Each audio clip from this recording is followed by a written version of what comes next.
Why, hello, everyone. Welcome to Dishin Days, where we serve up a full dish of this week's episodes of NBC's #1 award-winning hit soap opera, Days of Our Lives. I'm your host, Tony Moore. We've been back for a minute, but now we're back with the days off. And I'm joined by my gaggle of gals. We have given us lumberjack realness all week long. All week, all day, every day. Michael Mattis. What's up? And of course, we have the sultry sounds of... Hey guys, Justin Lee Hareld in Virgin of White. Oh, I was expecting Araceli. Oh, is that what? Oh. Wow. Justin thinks a lot of himself. And of course, holding it down for all the women's... Hello, everyone. I'm Araceli. I am back from filming. I was watching you guys while I was gone. Oh, we know. You're not a Nancy Drew. Popped in the chat room. We saw you in the chat room. We know you couldn't stay away. I was literally driving all over LA trying to get my equipment together, and I was watching you guys. I was like, oh no, I have to talk here. It's funny, whenever anyone's gone and they pop in the chat room, it's always like, what's in the chat room? How come they can't? Why are they on camera? She's busy. No, yeah, you just get back from the chat room is very I know, yeah. Thank you guys so much for tuning in to all of our stunt shows and shenanigans. And hey, if you want to always be a part of it, make sure you follow us on all social media platforms. We are Dishin Days Show on Facebook, Dishin Days on Instagram, and _Dishin Days on the Twitter. The @ is about to be released from quarantine starting June 15th in LA County. If the @ hasn't already been released in your town, but the @ is still wearing a mask and getting vaccinated, so there's that. Also, you guys, I'm not wearing it today, but make sure you buy our merch. We have t-shirts, hoodies, and maybe some more goodies coming up. So make sure you head over to dishindays.threadless.com. That's dishindays.threadless.com. Thank you guys so much for those of you who have purchased merchandise. I hope you are enjoying it and that you're liking it, and that in your t-shirt, hoodie, or whatever you bought, that you feel warm and cozy. And of course, for your other soap opera fix, make sure you head over to JLJ Media on YouTube, where he's giving you The Bold and the Beautiful, The Young and the Restless, and a trip to the General Hospital. So make sure you go over to youtube.com/JLJ Media for all of your soap opera fix. And he also has some great original audio dramas, taking it back to when soap operas all began. That's over at JLJ Media. And of course, you can listen to us on your favorite podcast station. We are on Apple Podcasts, Spotify, and iHeartRadio. So take us along as you're driving down in your drop top or down on a road trip, or if you're jogging along trying to lose that COVID weight like I am, feel free to have us in your ear through your favorite podcast station. And that has been your church announcements. Long-winded and all. All right, you guys. First of all, we have to say a little RIP to a wonderful part of our show. It lasted for so much time, but our dish hit its demise. What happened? So I can't serve up a full dish anymore. I can serve up part of a dish. My roommate had a self-tape and it took a tumble and it didn't survive. But have no fear, it will be replaced. So there's that. Luckily, it wasn't the hourglass. It's still intact, y'all. It's still intact. We would have rioted for that. Yeah. Oh my God, I would have. Oh my God, I don't know what would have happened. Anyway, so what did we think of this week's episodes of Days of Our Lives? I liked it. I gotta say, as much as like I know the last few weeks we've been sort of like getting tired of like the overall sort of like Kristen as Susan with the mask storyline, but I say the one thing that's come out of it is like the cast integration, especially since like the last few months where, they've been filming because of COVID, they've been doing these sort of mini and micro storylines, and it was just so nice to have what sort of now is turned into an umbrella storyline where we have so much of the cast interacting, and yeah, it's just that part of it has really been great to see. So really good. Who else? Yeah, I'm glad it's kind of I agree with Justin, but I'm glad it's kind of coming to or at least it looks like it's coming to a close now. I can't do like one more mask and I'd been out. Oh, I was like, listen, I'm not like I liked it up to a certain point, but yeah, like you, I was There like, is, there is too much of a good thing, and it was great when we had Crickle and yes. that whole thing, and bringing it back was kind of like, oh, okay, but then like Sarah, then she had a Sarah mask, and then she had a Kate mask, and it's like, okay, let's move this along. If she had stopped with Sarah, great, but when it got to Kate, I was like, you can't be no more people. No, no more, no more. It would have been great. I guess maybe it would have been interesting if she tried to be a man, but I guess they thought that even that was just too far, maybe. Well, Sami took care of that. Yes, Sami definitely took care of that. Oh, that's true. Yeah. Araceli, what did you think of Stan. this week? I mean, at first it was an umbrella storyline, the way that the Charlie murder storyline was kind of like it became an umbrella storyline. But this I'm just the sheer amount of people when Brady and Marlena were trying to break it down, it was like, this is no longer umbrella, this is like whack-a-mole. Yeah. Oh my god, I thought this week was interesting. Again, like some more developments with the storylines and definitely like tying up loose ends. So let's talk about it. Let's break it all down. It is now time to start Dishin Days. Yes. Hourglass has been tagged. All right, so now we're going to first kick off things with, and I quote from Michael Mattis, Kristen and her bullshit. So we're going to go over the Kristen storyline. So all involved, Kristen, Xander, and Sami, Kristen, Lani, and Eli, Kate, Jake, and Gabby, Brady, Marlena, Chloe, Philip. You know what? Okay, here's the thing that I liked that they related it to was that Kristen was off her rockers again as she was when she lost her baby. So remember when she lost her baby, she pushed Haley down the stairs, she shanked Victor. So this is another Kristen on 100 over something that's very small thing. And I think we all felt that. I think we all felt the unraveling of Kristen. And I think it made for an interesting storyline where you kind of went, oh no, huh? What? Nuh-uh. Yeah. Like there's a lot of emotions with that. So this week, as Michael has broken it down, let's start with her visit to Xander regarding Sami and Lucas. I thought it was interesting that she went back to Xander. Yeah. For help. I mean, she's the one, like, what am I trying to say? Like, he was her partner in that whole warehouse thing, right? So it makes sense that, she's at she's at her like wit's end and she needs a hitman.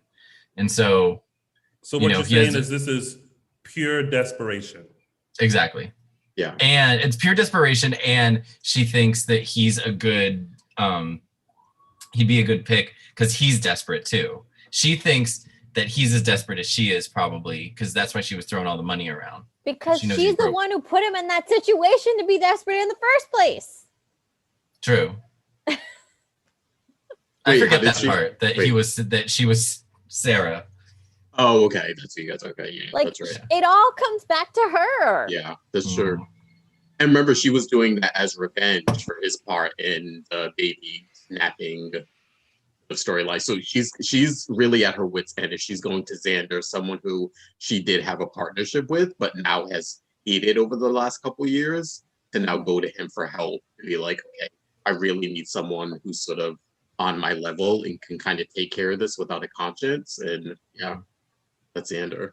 Yeah. What do you guys think about this back? Like, what do you think of us getting sort of the old Xander? Like, are we liking that? It's desperate Xander. Yeah. It's desperate. I don't want Xander. him to go back fully to what he was before, like halfway maybe. Like I want him to be current Xander, but with more of an edge, but not like Hitman Xander. Like he can still come, he can still get up to some shit, but like legally, like some legal backstabbing or something. I don't know. Yeah, but just not back to like his criminal ways. I'm with you. I thought he could have played the whole Sami Lucas thing a little better than he did. I thought like he could have gotten what he wanted just in a different way. It just, I don't know. I wasn't crazy about like those scenes with him.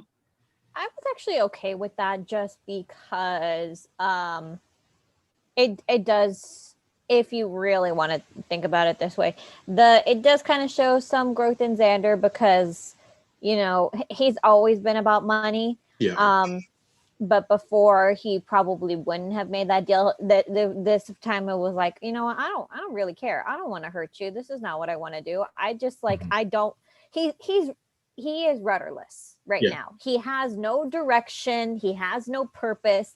It's literally he's taking what's in front of him. And if somebody can make him a better deal and he doesn't have to get his hands dirty, fine. That's fine with him. Yeah. Yeah. Part of me thought that when Kristen was offering the money, part of me thought like, oh, like he did what he did, which was go to Sami and Lucas. But I thought he was gonna lead with that. I felt like they had Sami and Lucas convince him of that. Mm-hmm. I thought it should have been his idea to go in and just be like, listen, I really don't want to hurt you. Like, this is what Kristen's paying me. You either match it and I'll let you go, kind of a thing. So I thought maybe from a character standpoint, it would have been better coming from him as opposed to something Sami and Lucas had to convince him of. But do you think he did that without doing that? I do. Do you know what I mean? Like, instead of going in there and saying, hey, so Kristen wanted me to kill you guys, but if you can make me a better offer, I will spare you. You know what I mean? Like, I feel like he kind of did that because let's be honest, he had no intentions of going in there and actually killing them. For a few $1,000s for him to pay his bill at the Salem Inn. That he's lost. He's kind of lost the bloodlust part of him that would have done that before. He doesn't really, that's not really a part of him anymore. And so in that sense, I think he has changed a little bit. Yeah. He's still opportunistic. It's just not, he's not interested in full blood vengeance. Like if he had been, he would have gone full force after Philip months prior, but he's not, he doesn't care anymore. Yeah. So I think he kind of went in with that, and look, he ended up with $10 million, which is what he wanted from Paulina. And he just like a ridiculous amount of money. It really is, but like to him, well, now, okay, just think about this. Days writers were like, give him 10 million, so we no longer have to explain where his money is coming from. He's sitting on $10 million, so like he's fine. Yeah. And he'll be fine. Mm-hmm. But I'm glad that was just sort of, first of all, can I just say, Sami's relationships and her passion is built on hate and annoyance. Because she got upset and annoyed with Lucas, and then y'all passed the time by making love. And then being upset about it, like, oh, why did I do that? I'm like, you already done did it. You already done had her, sis.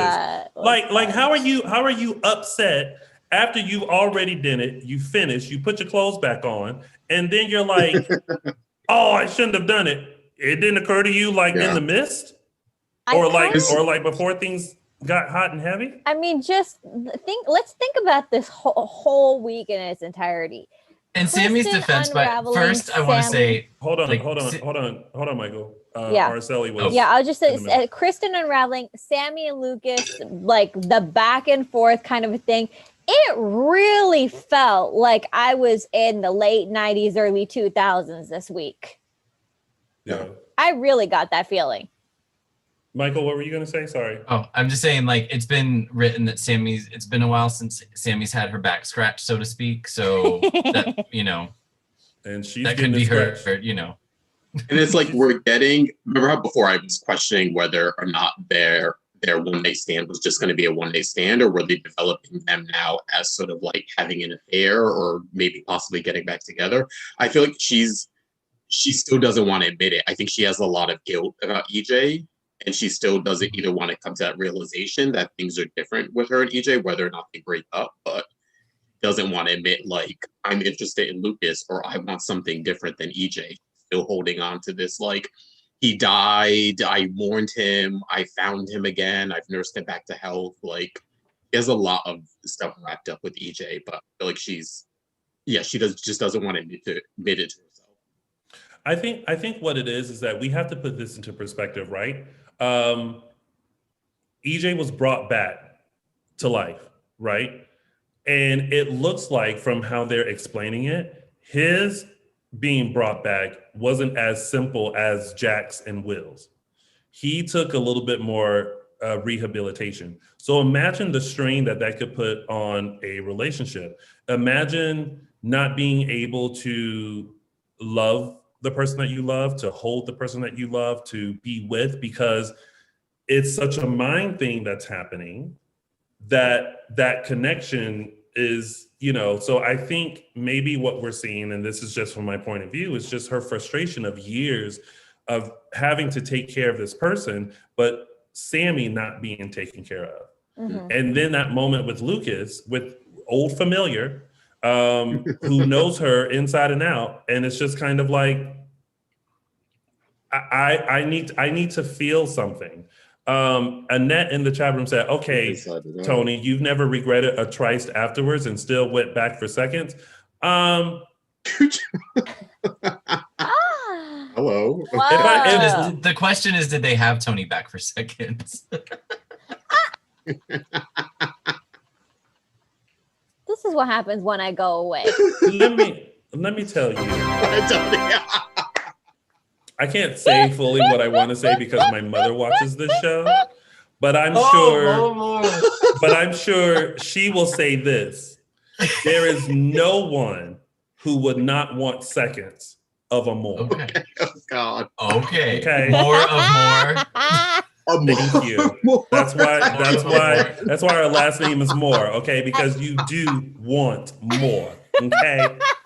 Leave them wanting more. Now, in response to Annette, if I regretted a tryst, I definitely didn't go back for seconds because I don't want to put myself back through that again. But it doesn't mean that person didn't go again. And besides, I'm a virgin. Oh Lord. But I think it's a sort of, and we know this. See, y'all are getting me in trouble. My mom just texted me and said, "All right, now keep it clean." Y'all get me in trouble. But anyway, I think what we've seen and what we know of Sami is that she's someone that's like, her passion comes from like anger and frustration. So because notice every time she that happens, it's because she gets frustrated and she's like, "Oh, you just get on my knot." You know what I mean? Like it comes from that. So anyway, but to be honest, I like Sami and Lucas. Yeah. And I think that, the reason why I like Sami and Lucas is because Lucas knows Sami. Mm-hmm. There is not a secret. There is not a plot. There is not a thing he does not know about Sami. And I think that when you know someone like that, you know what you're getting yourself into, and you know that person can't put anything past you, and that person can trust you. Yeah. And I think there's value in that. Yeah. So yeah, definitely. Truly. Yeah. Like they were look how fast he figured out that stand thing. Mm-hmm. Yeah, I mean that was as soon as he walked in the door, he was just like, she walked around the corner. He was like, really, and you know that he did because you can hear the music change. You hear that ba-doom, ba-doom, ba-doom. I do give it to we got to give praise to Brian Dittil because his facial expressions for the last few weeks, I was dying. I was cracking up. I'm so glad they're using, because I know he's always been a favorite of ours, and we've complained outwardly and loudly whenever they don't use him correctly or use him enough. So I'm glad that like, it's unfortunate it takes Sami coming back and Alison Sweeney to like ignite that, but I'm glad that they're using him properly and using him as they should. Yeah. Getting him mixed up in everything, which is good. Well, listen, the other good thing is that they are out of the secret room. Xander has his $10 million. Now it's like on to the next. Side note though, did y'all get scared when Xander left and the door was left open? No. And then yeah. Sami I was like, don't tell me it's gonna wait. shut. And I was like, if that door closes. Nah. Okay. I was wondering. I was like, let's see. Oh, they got out. Yeah. I was like, have this conversation outside the door. Right. Yeah. They got out. It was just odd how they had Marlena see Xander leave. No, it was. But then it was, but then it was like she didn't see Sami and Lucas didn't follow. But maybe they were. Or maybe we'll down see there. Next week. Maybe Maybe. Well, yeah, because then the storyline got dropped and we didn't see the rest of the week. Yeah. Well, no, because remember what happened was Marlena came to the house. Xander was leaving. She was like, "What are you doing here?" And then when we came back to that same spot, Abigail and Chad and Gabby were there.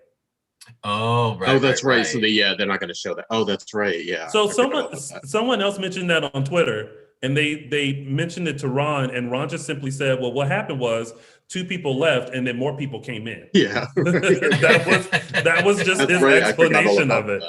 Okay. And it's like maybe there was something that happened because it should have came back and it should have picked up. But I guess really is a scene of, I guess we'll find out. Okay. You know, like through story. It'd be like whatever. exposition. Yeah. They're out. Yeah. The point is they're out. You know. Yeah. And there's more to it, I'm sure. All right. So still with Kristen, Lani, and Eli, and let me just look down. And we'll talk about Chanel as well. So I still love Kristen and Lani's friendship. Yeah. And what I like was that Lani was just kind of like, I have to take you in. And good on Lani. And I was like, don't you get wrapped up in this. But I love come on, don't do it again. I love the fact that they had that moment. Kristen was able to meet the twins. They were able to talk. And Kristen was just like, I'm just gonna go quietly. And like Lani just really appreciated that she wasn't gonna make it a thing. She wasn't gonna make it harder on her. Like she was just gonna go. And when she stood up and did like this, but then Lani hugged her, I was like, oh, I know. I love it too. I gotta say though, I did think Kristen was gonna, after they had their talk and was nice. I thought when Lani sort of picked up the phone and was sort of slightly walking away, I thought we were gonna get a shot of like the seat being Kristen empty, running away. And gonna be like Kristen ran away. Yeah, exactly. Or she was gonna be like, let me look at the kids, and then like I was still. I'm like, okay. Even after Lani brought her into the station and she was handcuffed and she got put in the room, I was like, how's she gonna get out? She's gonna get out. She's gonna get out. I love that switch up where she was like, this is how I am with Lani. This is our relationship. Lani, just leave me in here. Bye, girl. And then it was like, but then we found out, I think, sorry, we found out once she got in the room and started talking to Eli, she already had a plan on how she was gonna try to get herself out of it. Yeah. And that is what was my biggest frustration and continues to be my biggest frustration with Lani, because she always wants to see the best in Kristen, but she never wants to see the worst. She always, even when she pulls the stuff in front of Eli, that Lani still wants to say, oh, but it's because of this. It's like, no, she played you. She let you take her in because she knew she had an ace up her sleeve. This was not, you know, I'm sorry. She played a little bit on their friendship. Yeah, was the conversation that they had genuine? Yes, but Kristen always has an ace up her sleeve. And Lani needs to get it in her head that is who Kristen is.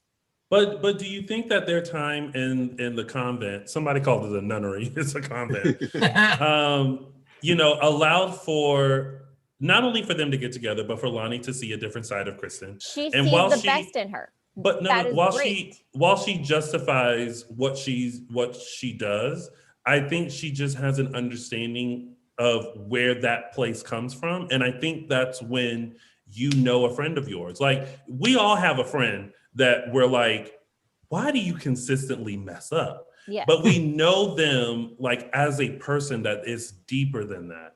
And so sometimes we put up with it and we tell them like, hey, you're messing up, stop. But we still understand that there are things that they're working through, and that doesn't define them. And I think that's what it is. I don't think that Kristen played on Lani's friendship. I think Kristen was at a point where there's so many people involved, and she didn't want to involve Lani. Yeah. You know what I mean? Because she already put her in jeopardy, and she wasn't going to do it again. You know what I mean? Because running into Lani and then getting away will then make Lani look bad again, you know, and will put her in trouble again. So I think she was like, take me in. She played nice. She was like, Lani, thank you so much, Lani. Thank you so much. I'm going to do better. And then she was like, I'm not going back to Statesville unless you want to see Chloe Lane alive, because she made sure Eli and Lani were not a part of that. And it's just her and Trask, and she's like, and that's the issue. She Kristen also always wants to present her best self to Lani. That's the thing. She never wants to present her worst self to Lani, because this is her best friend. She loves her. She cares about her. I'm sorry. We just got through a conversation about Sami and Lucas and about how we know no matter if they're lovers, they're not, they know each other inside and out. There is not a good, bad thing that they can hide from each other. That is true friendship. That is true acceptance. Kristen just wants to keep showing her best self to Lani, and then the rest is like, oh no, I'm sorry. It's because of this. No. Kristen ain't doing nothing that everybody else ain't been doing in Salem for years. That's why everybody is not in jail in Salem and they still wandering around. If you end up in jail, you just didn't know how to cover your tracks well. And you're only going to be in jail for a hot minute because they're going to pin it on somebody else. So true.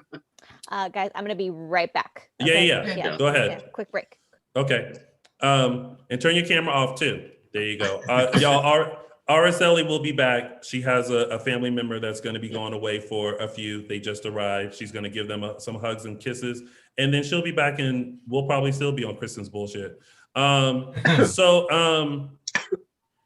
quickly, we'll talk about Chanel. Okay, can we take a poll? Do we think Chanel is fluid, or? Yes. You think so? I think so, yeah. In terms of who she diddles, yeah. Like gender fluid, no. I think she knows she's a lady. But in terms of like, as in like who she's into. Right, her preference, yeah. Yes. Yeah, I mean, so too. I would almost want to, if I had to identify her as pansexual. Yeah, that may be. Where she. What's the difference? I'm stupid. What's the difference between pansexual and bisexual? I always forget there is a different, So I'm not woke, I don't know. So hello everyone, and welcome to today's LGBTQIA lesson with your friends. And we keep adding letters. Oh God. So bi basically is, you like both men and women, right? But with pansexual, you're more attracted to the person's personality, no matter what their gender is. So with pansexual, you don't say like, I strictly like, men and women because of like their gender. It's more like, I'm really connecting with this person, and I can really give myself to this person and fall in love with this person because they are an awesome person and they have a great personality and we seem to connect. And I think that is pansexual. Yeah, that's actually, that's right. Yeah. This lesson brought to you by the kind folks here at Dishin Days. The more you know. I'm back. Oh no, that was timing. So quick. Yeah. No, thankfully they're not leaving until 4:30, so I'm like, okay, I might be able to squeeze out. Okay. So we'll. Okay, so we were just asking do you think, basically, how does Chanel identify? And I said that she identifies under the LGBTQIA umbrella. She's probably seemingly to be pansexual. Yeah. that sounds correct to me. Yeah. God, that's such a complicated thing right now, because you have the camp that says you know you love who you love, and that's whatever, and unless it's like it's the person you're in a relationship with, it's nobody else's business. And then you have the camp that wants to, like, they want you to give them a letter, almost like, so that they know what you are, kind of a thing. And or they're like the people that like are in a hurry, like teenager, like, oh, I have to, I feel this way, so I must be this. I'm like, guys, it's you don't necessarily figure this stuff out when you're young, like even Chanel's age. I think Chanel is actually very comfortable with who she is. Yes, that's the key. She is comfortable within herself with who she is, and that is one thing I give her very, very much credit for. That a lot of people her age are very insecure. She is very secure in who she is. Mm-hmm. Yeah, and I think she's probably sorting through feelings for Allie. Yeah, I don't. It's where are they kind going of with this storyline? Yeah, I don't. It's so confusing. It's intriguing Not because that way, because we've seen her kind of bounce, and the reason for her bouncing is because this person has money, this person can take care of me. But there's something about that kiss and why it's bothering her so much, and then her interaction with Trip, that makes you kind of go, is there something about her connection with, because I mean, they were having a kiki of a time. Yeah. But is there something about that connection that makes Chanel kind of go, oh, like, I wish the person she was talking about was me? She is seeking connection with someone. Yes. And because Allie and her are such good friends and they have such a good history together, they connect so well. They just don't connect on that level.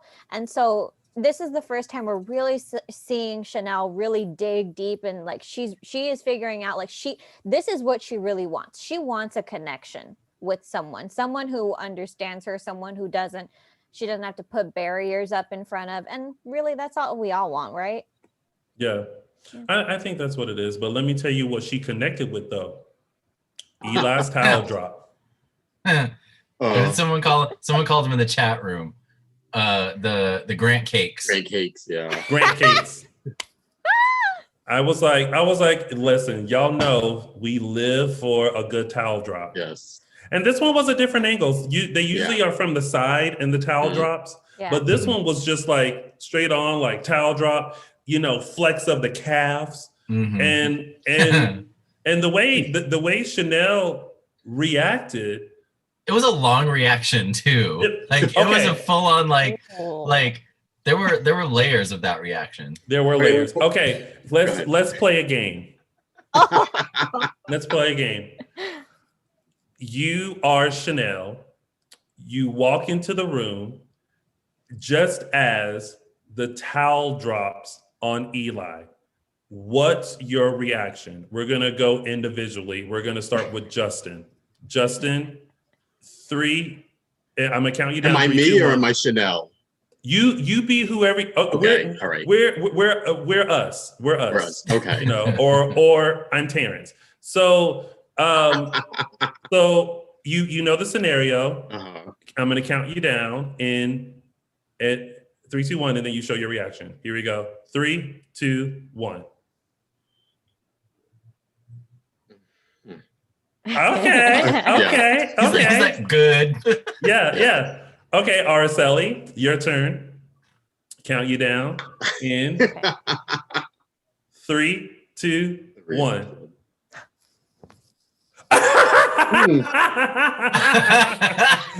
Yes. Okay. Typical Catholic schoolgirl reaction. You're trained to just like, nope, and then like. Your tracks. Okay, Michael Mattis, your turn in 3, 2, 1.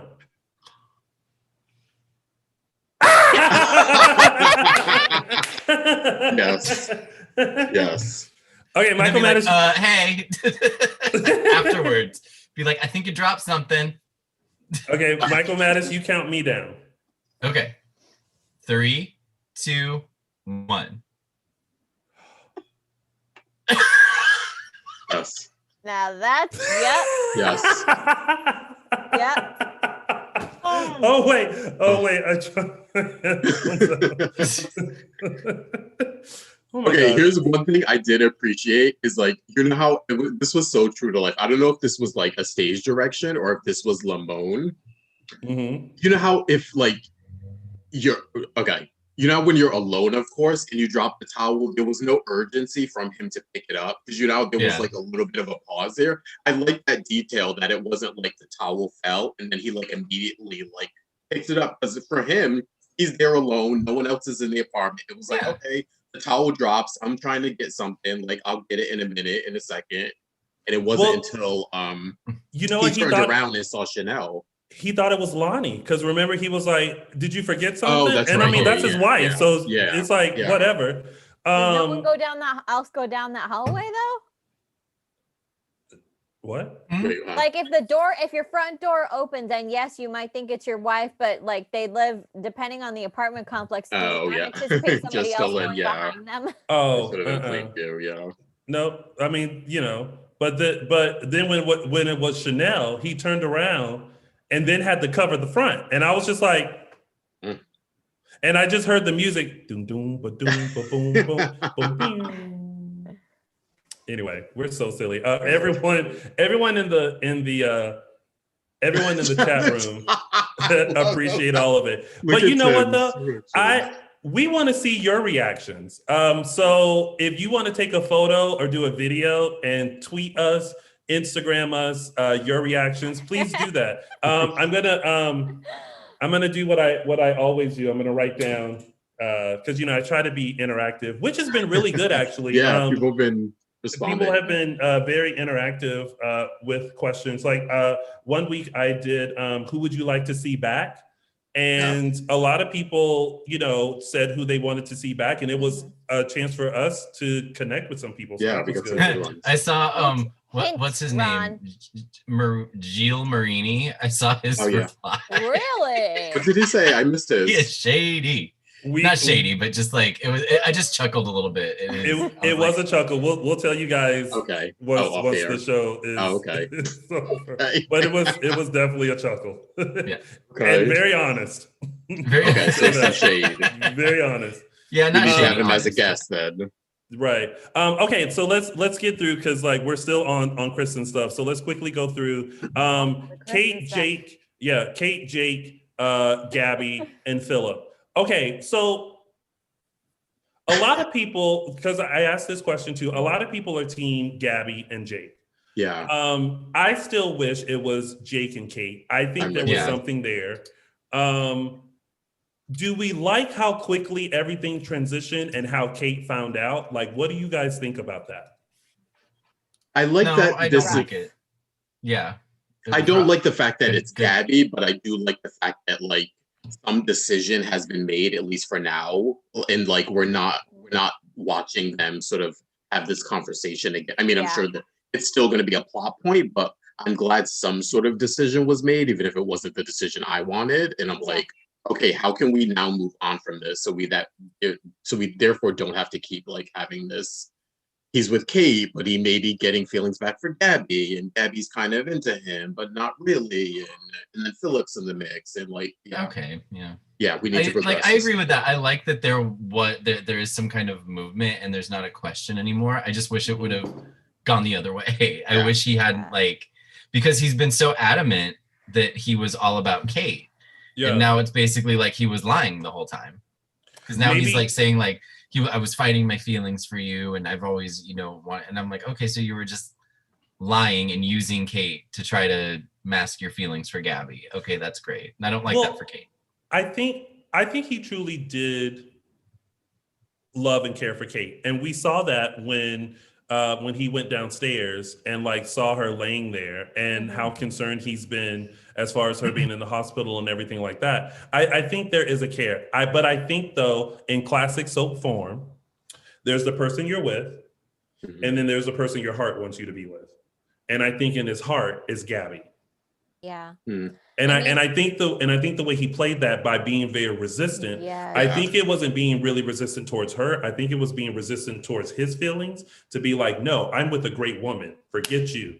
But then it's kind of like, what the heart wants, what the heart needs is some Gabby Hernandez in my jeans. You know, so. Oh. That took a turn. Hey. Okay. Did it take a turn? Because that's what they did.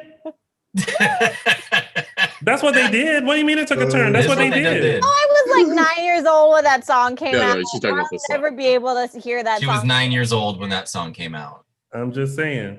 So yeah, but it was just but now, like with Kate being in the hospital, it's such a different dynamic. And of course, all of that is because of Kristen. So we'll see what's to come with all of that. Because now I think Gabby is worried because she sees the care that he has for Kate. But I don't think she's as worried as she was before. The thing that really shook me out of my Jake Kate fantasy and my hopes was that deep. They had like Jake and Gabby had like one of the deepest conversations. I was watching the clock actually. It ran almost a good 4 minutes straight. That was a deep conversation that they had. And that was what really convinced me that they've really crossed over into new territory. There is no more question mark about who Jake wants, who is in his heart. And I hate it because it sucks for Kate because he was being this is the most honest relationship they've had, which kind of sucks because it was still kind of lying, but it was Jake lying to himself. It wasn't anyone trying to deceive her or manipulate her or do anything with her. And yet it was still one of the most honest relationships Kate has ever had. So it kind of sucks. I agree. And again, the only reason why I didn't want Jake and Gabby together was because it's too close to Stefan. And I feel like it was their way of rectifying killing off Stefan. So I would rather them not be together for that reason. But she clarified, she was like, I like you, not Stefan, but you. And I'm like, barely knows him before he left. It was all about thinking he was Stefan and like trying to make him remember he was Stefan. Listen, I'm like, listen here, Gabby Hannah Montana Hernandez. You get the best of both worlds. Anyway, all right. We're So really let's dating ourselves today. We are. Let's wrap up this Kristen stuff. Now we're on to Brady Marlena. God, we're still on Kristen. We are. It's a lot. Michael Mattis thankfully broke it down so that way we don't miss a beat of this. So, which I greatly appreciated because we probably would have wrapped it up and totally forgot. It's a mess. But and it shows how big of a mess it is. So now we have Brady, Chloe, Philip, and basically is this, and Marlena. Basically is this. Chloe got kidnapped. We don't know where she is, right? She's probably with Sarah. Okay. She's probably with Sarah. We don't know. Brady figured it out and is on to that. Kristen's Susan is. Her name is not Susan. Yes. You know what? Too. Side note, I will say this. So for many of you guys know that Stacey Hajduk and we get together and we sometimes we'll dance together. And we're gonna bring a video back. I really want to do My Name Is Not Susan. Oh yeah. And you guys got to. I want her to dress as Susan and for me to dress as like a male kind of Susan. Oh. My God. And for us to do a spin and then we like reveal ourselves and Uh-huh. then like and do a dance on that. My name is not Susan. Oh my Yes. God. Not since Agatha all along have I been more excited. like in my like when Michael Madis flipped out over it when I saw it on when she's like, well, just like the great Whitney Houston, my name is not Susan. I was like, Stacey Haiduk and I have to do My Name Is Not Susan, and we both dress as a Susan S and like do like some funky kind of like 90s like sort of dances. Oh, that would be fun. Yes. Let us know what you guys think about that. Anyway, that was a side note. So so Brady's on to things.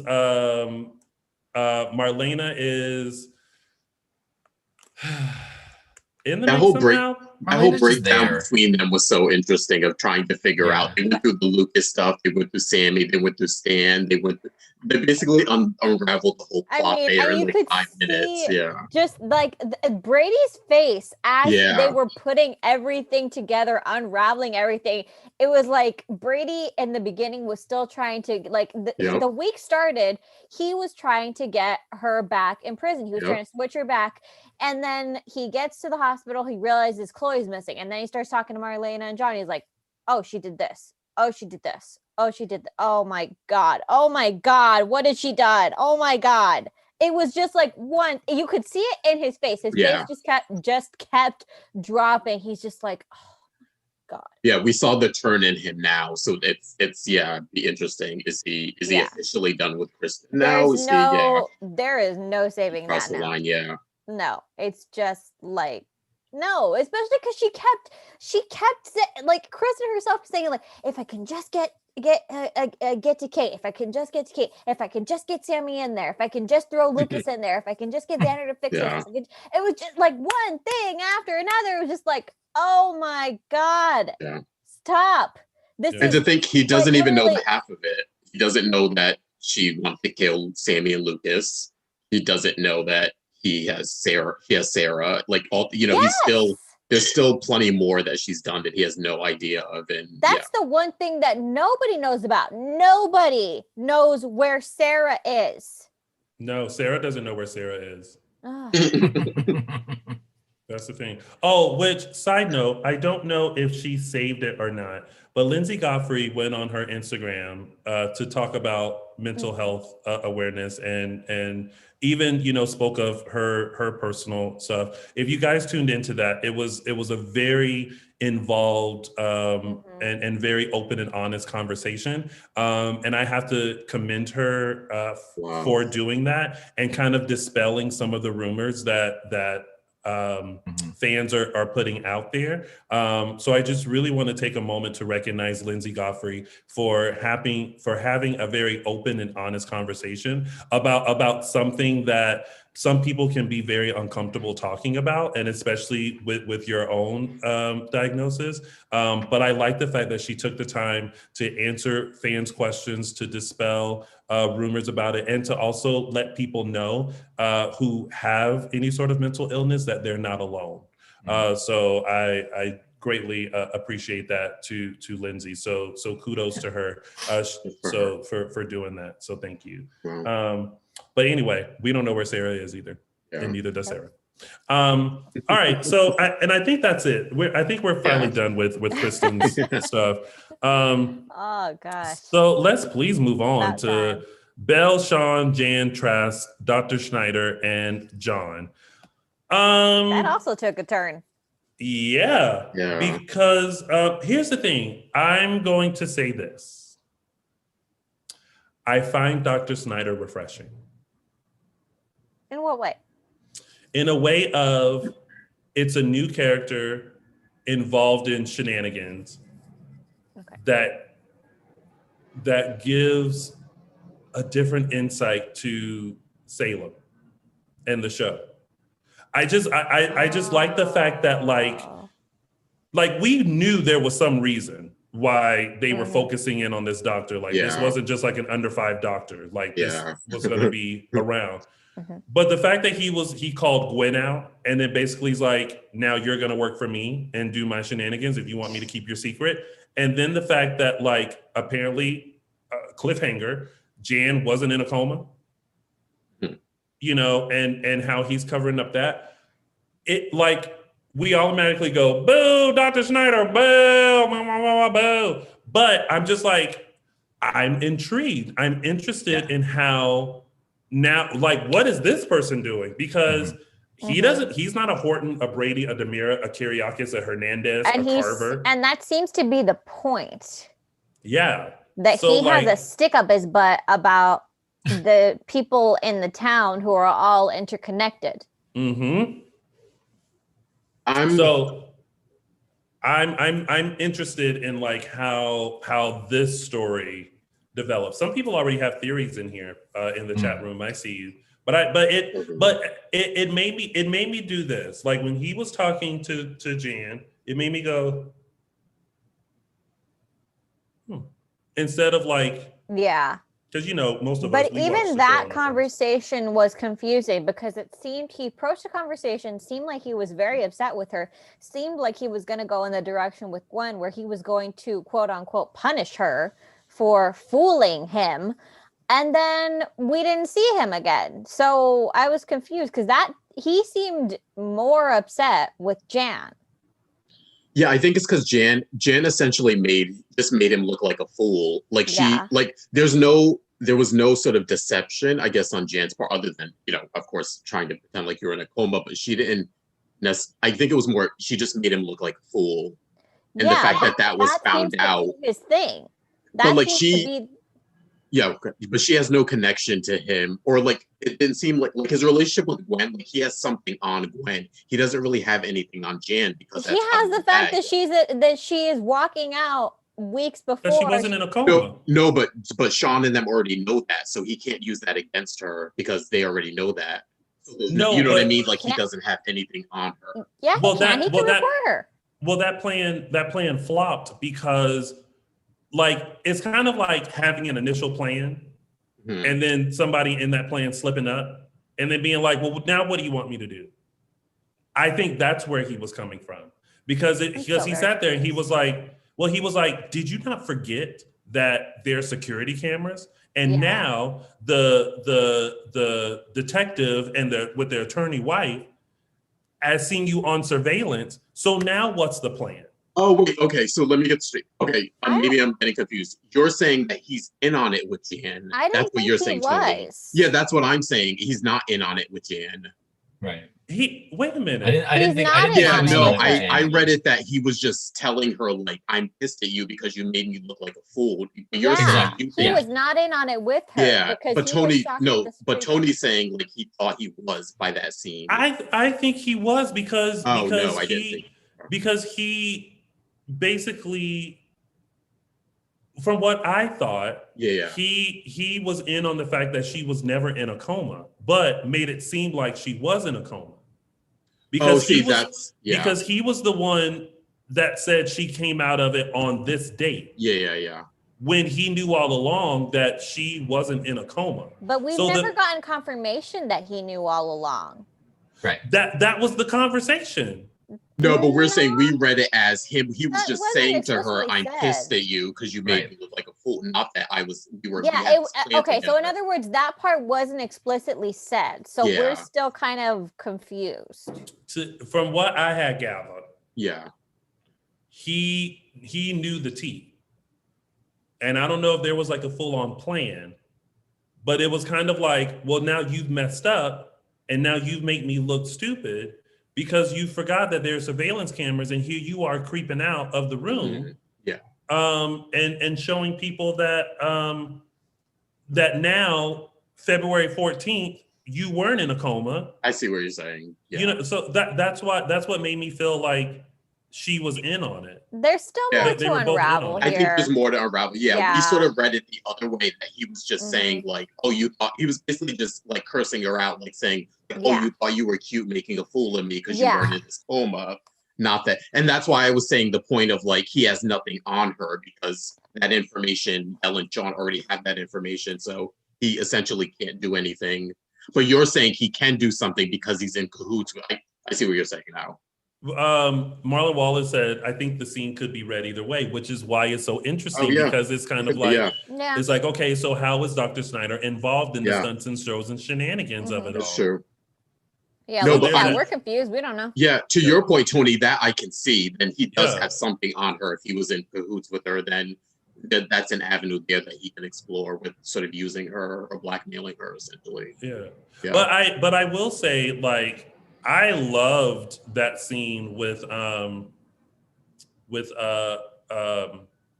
When? Belle and Sean Mhm. of like pretending like they were in this fight and all that, and then like Belle throwing the drink, and after he like hit him with the at least I didn't cheat with Philip, she was like and walking away like that wasn't part of the plan. But I liked all that as a way to, you know, kind of loosen up Jan.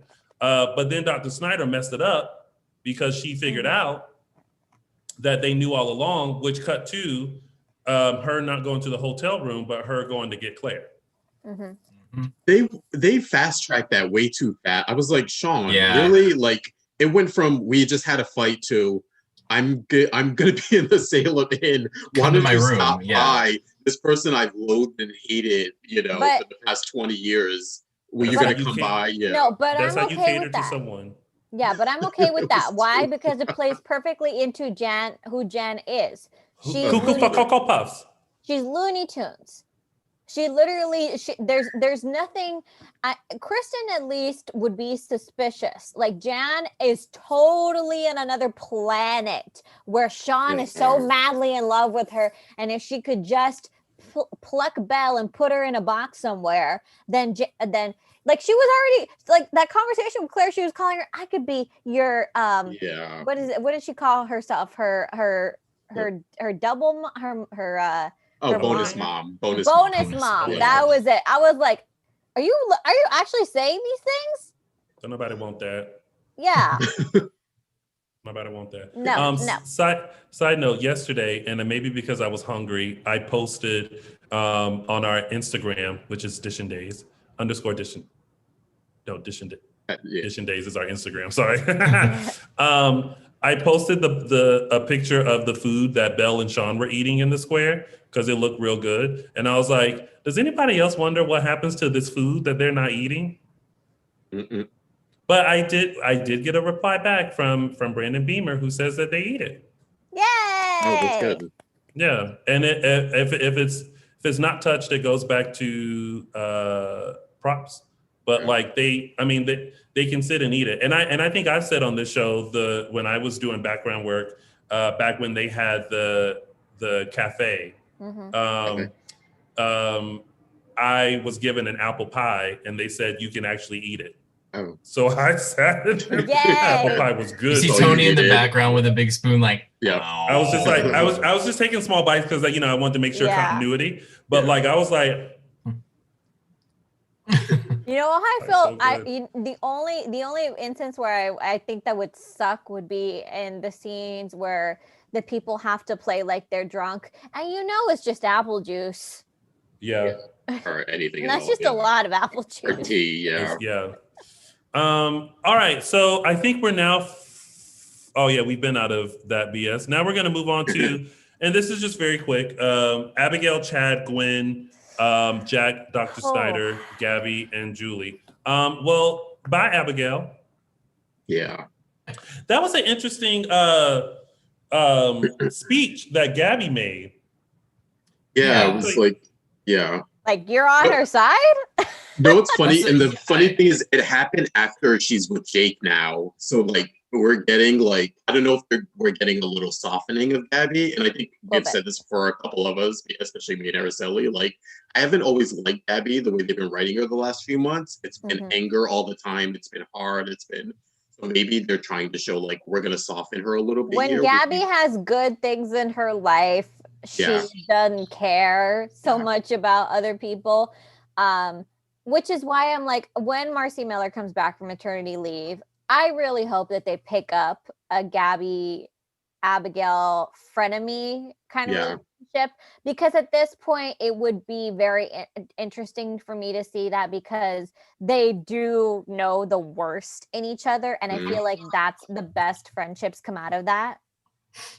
Chloe and Nicole, I mean, I'm down for another. I mean, who knows, 10, That's a good 10 point. 15 years ago, Chloe and Nicole That's would be a best good point. friends, and like we'd appreciate it and like it. Yeah. Yeah, I that's can a see very them good together. point. Yeah. Yeah. I mean, hell, Sami and Kate. Mhm. The decades, this year decades that they could not stand each other. Yes, and they're look at like- that beautiful photo. Yes, Oh, I that's missed what that we got one. out of Yeah. it. Yeah. Yeah. I'd say it, the best friendships come from from like you see the worst in each other, can't stand each other. Yeah. I hated my best friend when I first met her. She knows that she's okay with me telling the story. Well, Yeah. So Gabby and the Gabby and Julie thing was also very entertaining. It was like, That was we funny. agree That on was something? cute. Okay. It's Yeah, interesting like- that episode, like they had Gabby kind of finding common ground with two of her biggest like Yeah. enemies. They had the scene where she was kind of, defending Abigail. Then she goes to Julie's place, and then they have common ground in their hatred for Gwen.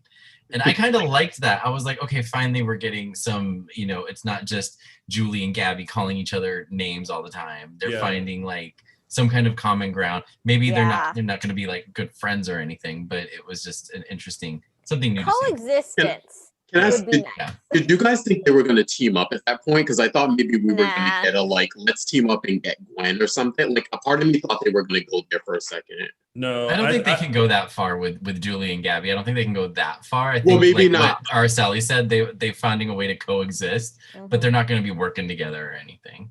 I think that would be kind of unbelievable. I think that Too a unbelievable. desperate situation would require that, and we're not. Things are bad, which is why Julie is so frustrated, but they're Yeah. not at the level of desperation that they necessarily were a few months ago. Yeah. I just, it would be nice for them to find some common ground, like how Marlena and Kristen Yeah. came together. If they can, yeah. But then, I like that it was a moment they were like, mm-mm, Yeah. Yeah. exit stage left for Nah. both. But you know Um, what Abigail exited I think it came very organically, and it came with a moment that I have been waiting for. Putting aside the fact that Gwen's baby died before that fall, Mm-hmm. Abigail needed to take responsibility for her hatred. Yeah. I appreciated that. She needed to take responsibility for the fact that she was becoming a person that she did not want to be. And even putting aside the fact that Gwen did lose a baby beforehand, that level of panic, and Chad said this, it's like Chad was like bending over backwards trying not to say Yeah. that he blamed Abigail. He was doing everything he can to not say it, because he was like, he didn't want to feel it. He didn't want to feel like that was my kid. Yeah. He did not want to feel it, but Abigail said it for him. She said, I was angry. I was furious. I had no business chasing a pregnant woman down the hallway and physically assaulting her at the top of a staircase. I had no business doing that. You're right. They've touched on, Abigail's touched on the fact that she was saying things and doing things that, that surprised her that she wouldn't normally do. But yeah, this was like a full on ownership of her part in it, even though she wasn't responsible for the fall. She did take ownership of what her anger was making her do. And she'll find out that she wasn't responsible for the death of the baby. Right. And that will it'll come out eventually. But she did need to take responsibility for her anger, because that's toxic to her. That's toxic to her own children. Yeah. I did like how I thought for a moment that Gwen was gonna, she half confessed. Yeah. And I'm like, but then I'm like, girl, it's still, no. If you're gonna confess, you should just, but that led to Dr. Snyder blackmailing her to be a drug mule. This guy's weird. I don't get this guy. Just that big old bag of Lisa Rinna pills. Like You tried it. We're gonna get in trouble today. There's Anyway, so bye, Abigail. I hope you get some clarity of what you need, and then you come back. I do think that Marcy Miller always does a phenomenal job as Abigail. It's no shade towards Kate Mancy because she does a great job while she's there too. But she definitely did well, and we all know now. We know that she was preggo during. During that time, as she's revealed on her Instagram that, she had a beautiful baby girl. So it's interesting how they didn't how back in the day they would go so overboard to try to hide a pregnancy, big purses and flower pots, and then wearing all black and hiding behind lamps and stuff.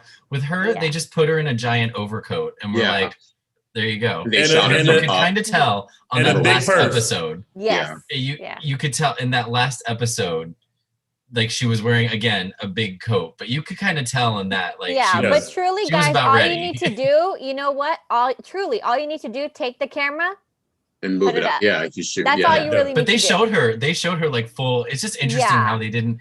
They made it very simple this time around. Yeah, and they're not doing what they used to do. You don't have to do anything drastic. If you get the long shots, just dress accordingly and just there we go. Yeah.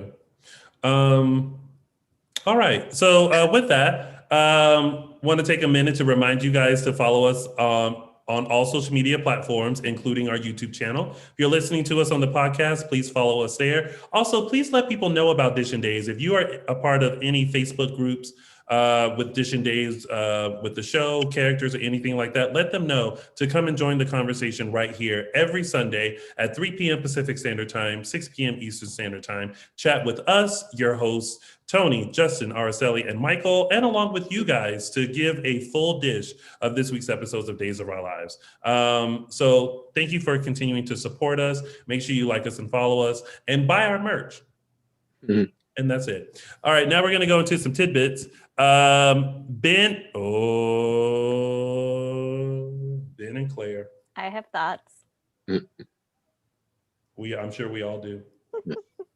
What are yours? I gotta say that kiss was actually pretty hot. I thought I wasn't in favor of them or ever thought oh, here we go. I mean, I thought we all sort of saw the writing on the wall, but they actually sold that beginning part of Yeah, I mean, okay, guys, again, I'm going to say this. I am the #1 Sin fan here, okay? This is not a knock on Sin. I still ship them till the end of time.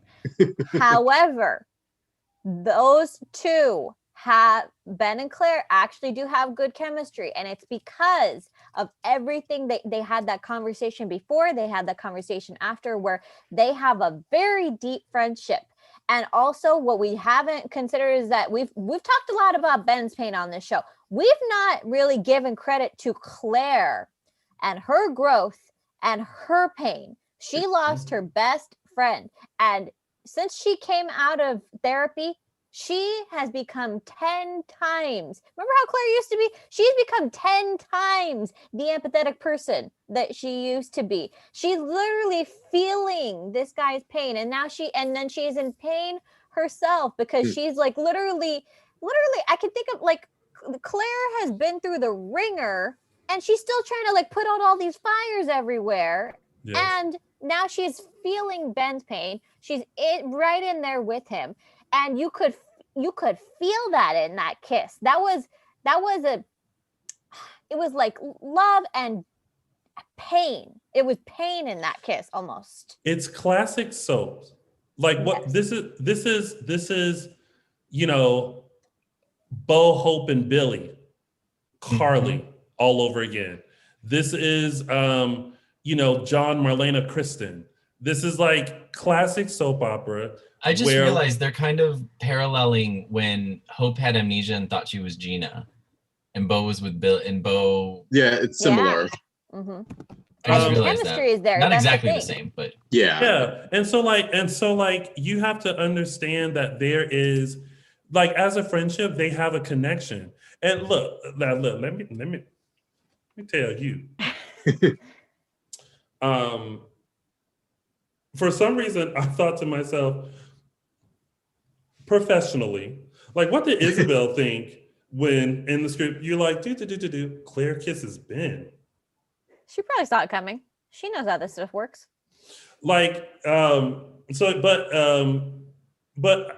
I think Sin fans shouldn't be all up in arms. I think this didn't come out of left field. I think it's understandable. I think that, you know, we've seen it all the time where people connect in certain ways.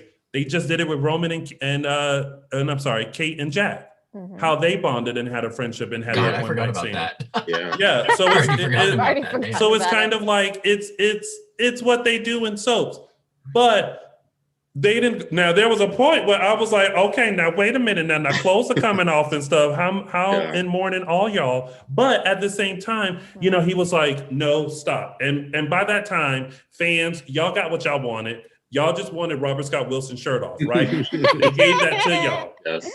Because by the next scene, it was put back on.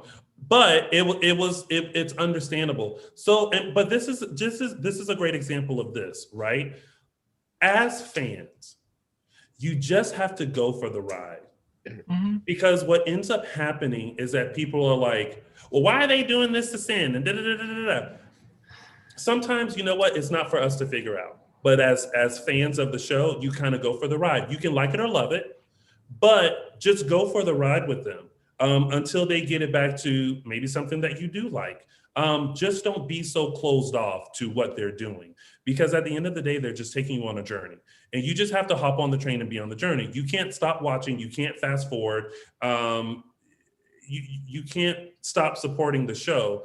You cannot like parts, but you just go, I'm a fan with open arms and I'm gonna ride it out. Mm-hmm. And that's it. So not for nothing, but I mean, like, and maybe blasphemous for saying this, but you never know like how you may like a new couple or how they write them. I think if they, to me, I feel like the writers will telegraph sometimes if this person is a placeholder for someone or if they're genuinely giving them a chance. Mm-hmm. And I find that when they genuinely give a romance a chance, and we the audience can see that there is an actual real triangle here. Yeah. I think it makes it more interesting. So if they're gonna go full tilt with this Ben Claire relationship, my thing is go all the way with it. Like give them an actual chance. Yeah. And don't just use Claire as a placeholder or whatever. Like write them as a couple then with all the challenges and obstacles and everything they're gonna face. And then let sort of the audience decide from there. Yes. Annie Gowen says Sierra's going to find out that Ben almost slept with her niece. Secrets like that never stay hidden for long. But Sierra left Salem and went to Johannesburg with Theo. And she can't be mad about nothing. She can't be mad about nothing. No. Nothing. She can't be mad about nothing. No, it's funny. Now that Annie said that, part of me is thinking it depends how they play this. Because if we get Sierra back with her memories, I wonder if they're gonna do it where like she hits her head and she just remembers her old life. She doesn't remember waking up as Sierra with amnesia. You know what I'm saying? So she may not even remember the stuff. We don't know. But guess what? I know. Yeah. We're gonna sit on the roller coaster. We're gonna put our arms up, let the bar come down. We're gonna hold, and we're gonna. I'm okay with it. Yeah, that's what's gonna happen. All right. So now veering off to Allie, Trip, and Chanel. We already kind of talked about that. I mean. Allie likes Trip, Trip likes Allie, but then there's Chanel. Yep. And so now we're going to see what's going to happen. I now fully support Chanel finding whoever she needs to connect with. But for the love of God, stay away from this couple because they've had the year from hell. Yeah. And we all know in soap history that don't happen. You got to salt base some couples to keep it spicy. We had the spiciness. I'm over it. Let's have some cuteness. Well, you're going to get cuteness. With a dash of spicy. They are cute. Yeah. And last but not least, Nicole, Ava, and Rafe. Question: do we feel bad for what Nicole did with Xander? Do you support what she did, or do you think it was a mistake? it was a mistake, obviously. Yeah. But I still support her because Eric has basically left her in this marriage by herself. Mhm. I mean, no amount of do-gooding and is gonna make up for that, because if that's the life that you want, great. But you need to say it. You can't just leave another person in limbo. Right. Mm-hmm. Which is what she's been. And not for nothing, Nicole has actually not only been on her best behavior, she's been holding it down Yeah. She for the has. last year, taking care of her own daughter, taking care of the business, taking care of Allie and all of her drama. She has been holding it down. So it's not been easy on her. People like Sami continually wants to rag on Nicole, but Nicole's been through a lot this year. She's had to do it on her own. It's hard. I think with this, for the sake of the show, this is a slip up. Yeah. And I'm okay with it. Yeah. Yeah, Same this here. is not an affair. This is not, this was not revenge. This was pain. This was like, I'm tired of this. I'm gonna go out and I'm gonna have some fun. Xander, you looking drunk and cute. Why not? Because apparently the guy I'm with doesn't want me. So Yeah. I need to feel wanted. Yeah. Yeah. And I think she messed up, and I think she regrets it. I just wonder now, Kristen knowing this information, how that's going to play into anything. Would she need leverage on Nicole for anything? We'll see. She maybe in the future. Because Yeah, Kristen, I don't that think is- it'll be immediate. I don't think it's going to be an immediate thing. Yeah. I think it'll be later down the road. Araceli, you know that is Kristen DeMera. Oh no, I'm not. I'm not saying she's not. You file tea to use for later when you are someone I'm like just trying that. to imagine the scenario. Yeah. Just you wait, because as soon as Nicole crosses, she goes. That's true. Yeah. You slept with Xander. I mean, Kristen's just juggling so much at this point. I'm just like, oh my God. Right. So right now she's not worried about it. Right now, all she Yeah. did was she opened up her computer, she logged that tea under the file named Nicole, Mhm. and then she'll use it when she needs to. Right now, she's trying to get herself not to go back to Statesville by letting them know that she's going to keep Chloe alive as long as she don't go back to Statesville. And then lastly, we weren't here. Ava and Rafe. Thumbs up or thumbs down? Thumbs up. I'm okay Yeah. with it. I'm fine with Yeah. that. Yeah.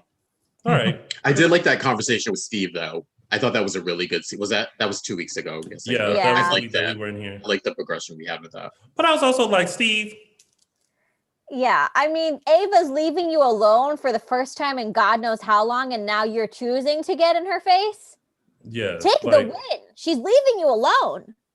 Oh, I get it though, from a friend standpoint. I mean, Rafe is a big boy.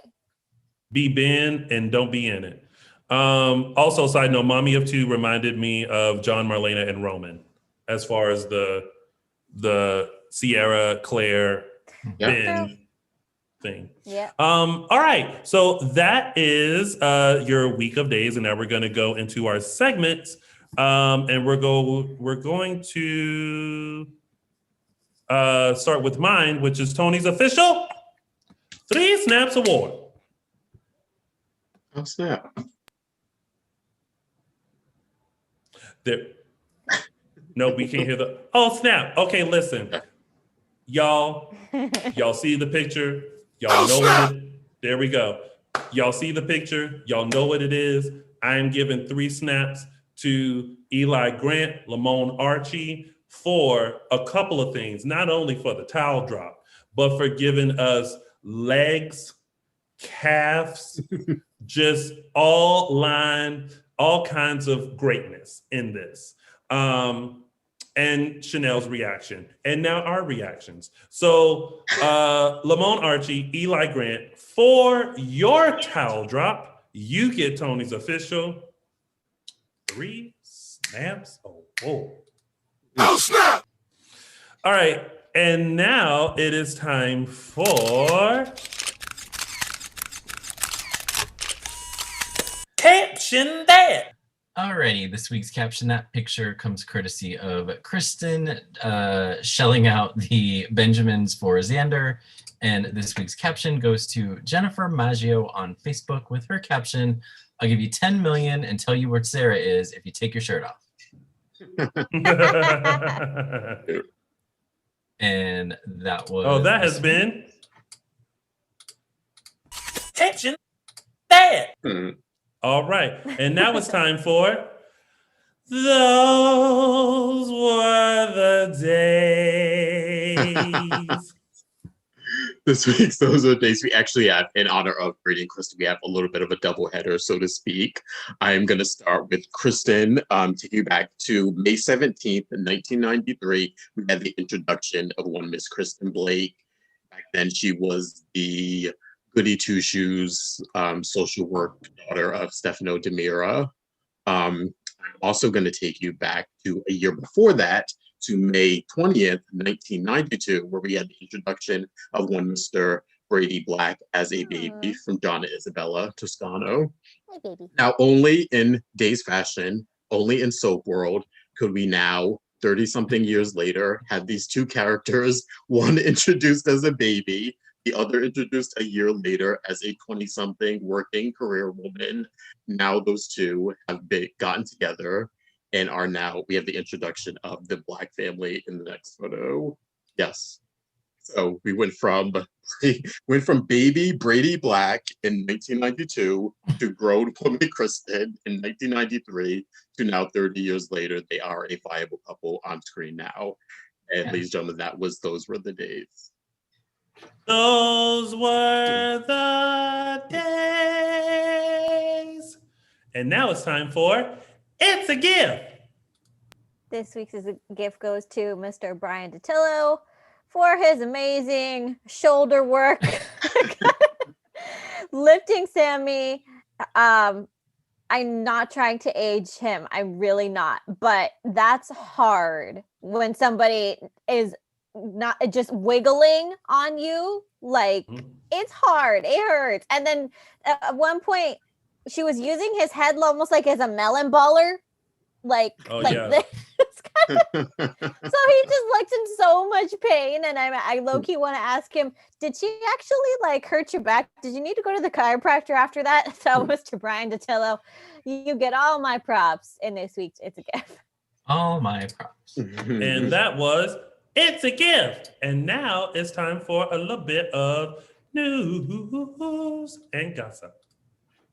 Yes, we are starting off with a very big congratulations to Days. If you haven't heard, they have been picked up for not one, but 2 seasons, renewing them for their seasons 57 and 58.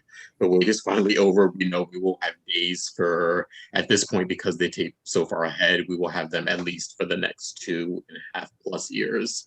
So big congratulations to the producers, the actors, everyone at Sony, at NBC for, yes, the renewal of Days of Our Lives, and yeah, job security for all. Next up, we have a little bit of sad news. We just want to send out our big condolences to friends of the show, Martha Madison, whose mom passed away, I believe, this past week.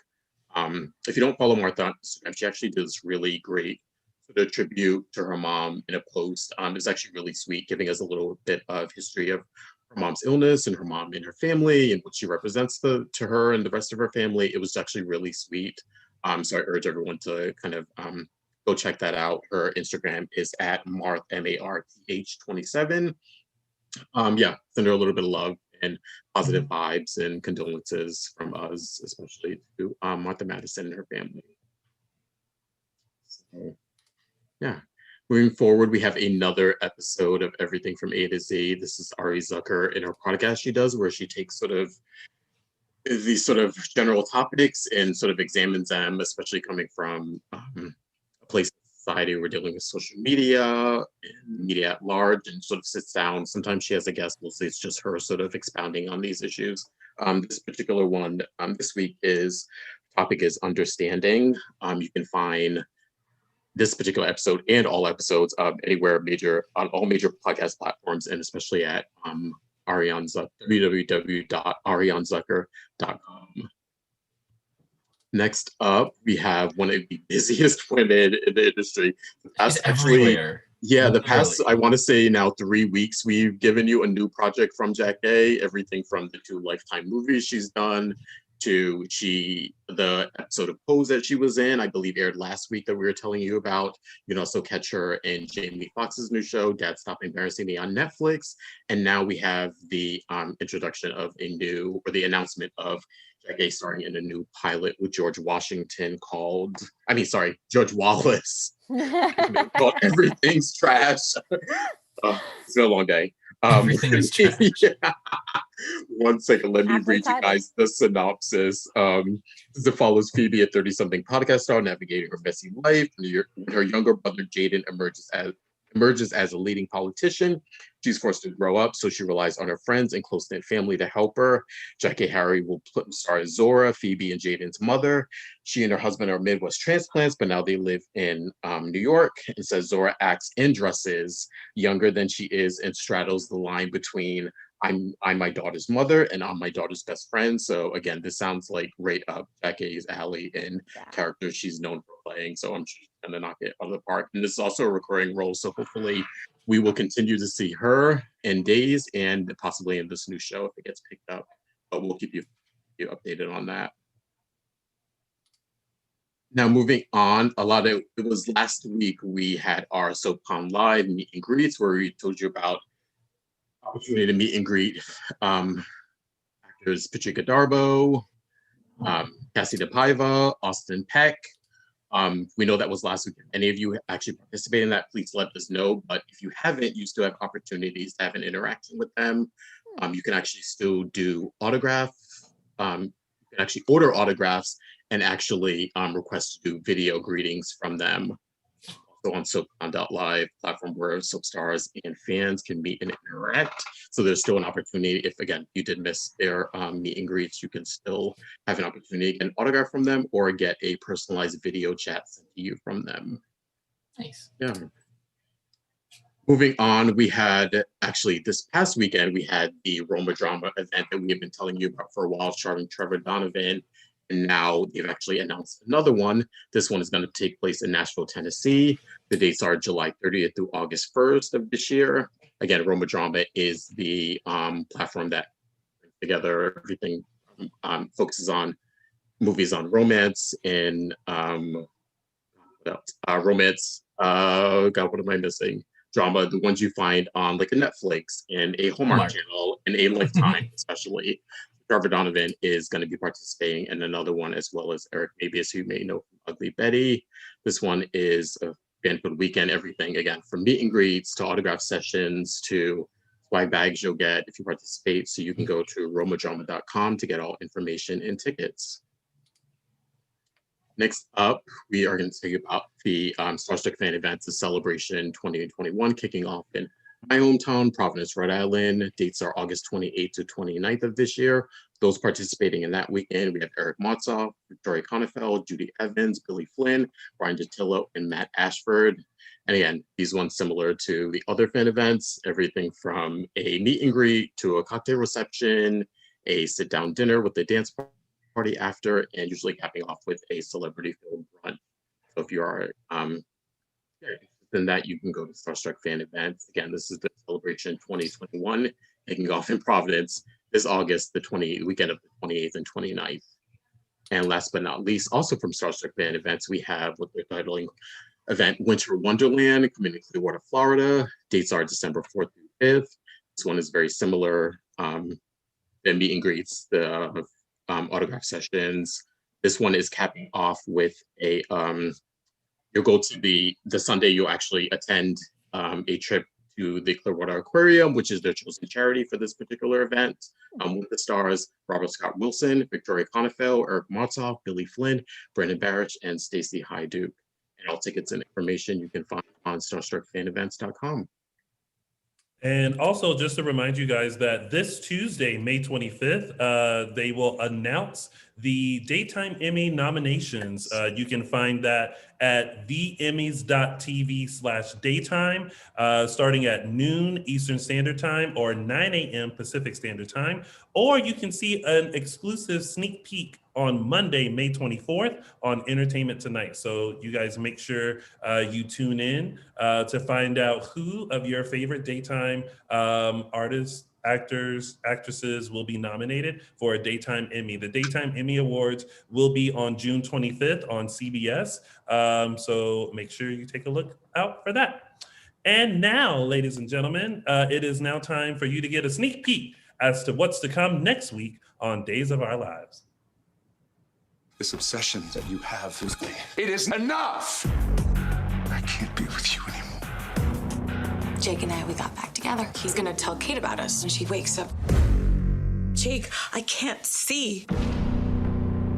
Oh, She blind?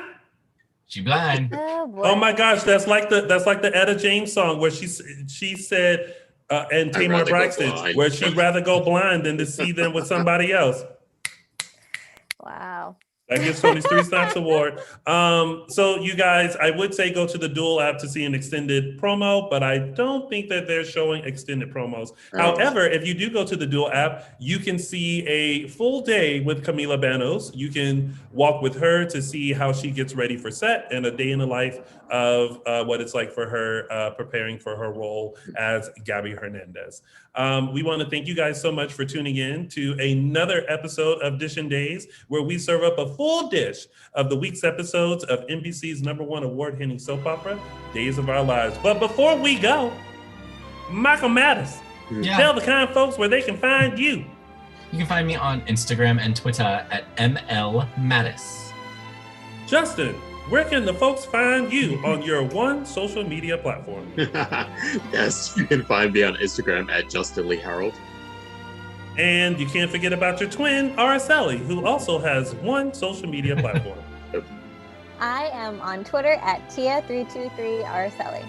And you can find all of us on all social media platforms right here on YouTube, also Apple Podcasts, iHeartRadio, and Spotify, and on Facebook, Dishin Days Show, Dishin Days on Instagram, and _Dishin Days on the Twitter. And you can find Little Old Chocolate Me on all social media platforms at Lounging with Tony.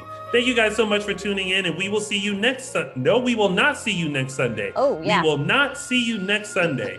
We will see you in 2 weeks. Yes. For another full dish of this week's episodes of NBC's #1 award-winning soap opera, Days of Our Lives. Until then, you guys stay safe. Have a wonderful week. Next week, enjoy your Memorial Day. Have the barbecue, have the ribs, have the burgers. And we'll be back in 2 weeks to give you a full recap of your favorite soap opera, Days of Our Lives. Until then, everyone, see you then. Bye. Bye. Bye, everybody. Have a good 2 weeks.